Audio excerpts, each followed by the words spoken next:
welcome to Guardian TV. I'm your host, Johnny No Life. Last weekend, we saw mass suicide happen in the Trials of Osiris playlist.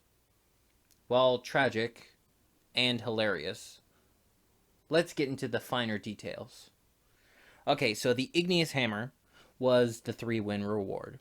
So, naturally, people wanted to get the in-game bounty done as fast as they could to try and get it. So the optimal strat is just to jump off the map. Now, not everybody jumped off the map. There were a lot of low skill players that actually tried to participate in the playlist.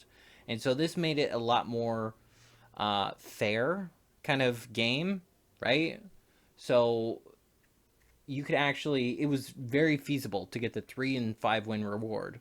Because if you played 2 weeks ago, you would know Trials has become so sweaty, it is almost impossible for anyone who is not in the top 1% of players.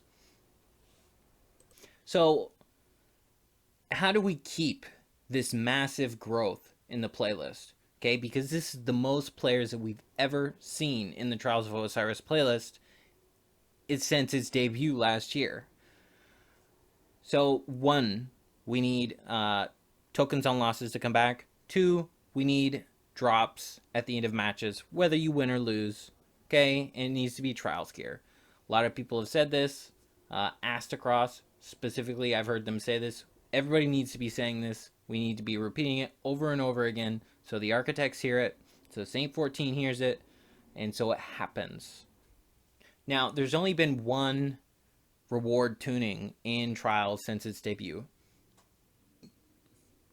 And that was when they introduced the in-game bounty. But if you remember, that came at the cost of tokens on losses. But they also took out tokens on losses so people would stop farming the first 3 matches just to get tokens. They would run the first 3 matches, reset their card, do 3 matches again over and over and over, because that was the best way to get, and then you could target exactly what you wanted. So if the 3-win reward was really good, then you could get a bunch of tokens, etc., etc. And so now you only get 1 token on wins. You can get 2 tokens from bounties, but who wants to do that? Who wants to run bounties when the best thing to do is just to jump off the map? Now, we don't really have that problem with people farming the first 3 games because Trials is so sweaty right now. There's really no point. Personally, I'm going to keep jumping off the map until something is done about Trials. And I hope Saint 14 really takes our criticisms to heart. Because last weekend was fun. That's what we all need, is a fun Trials playlist. A lot of people think that high barrier to entry is justified because it's all about skill. But this is the only...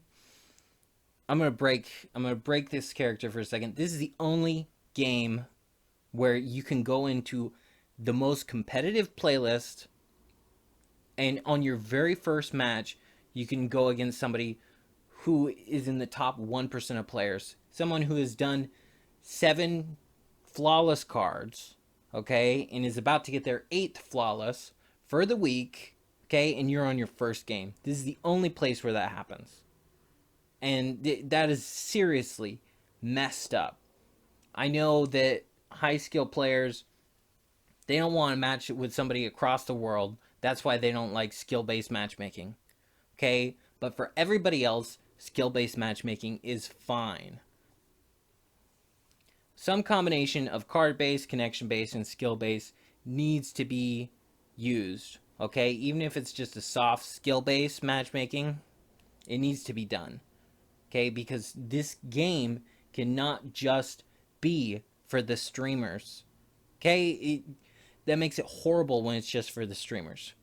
I don't know if you guys remember when we got that sidearm that is also a Spartan laser. Everybody complained that the quest was too short. Who cares?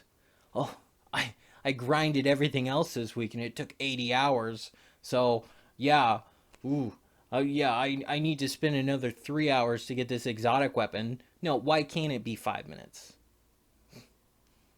This has been Johnny No Life. Thank you so much for watching. Please like, comment, share, and subscribe.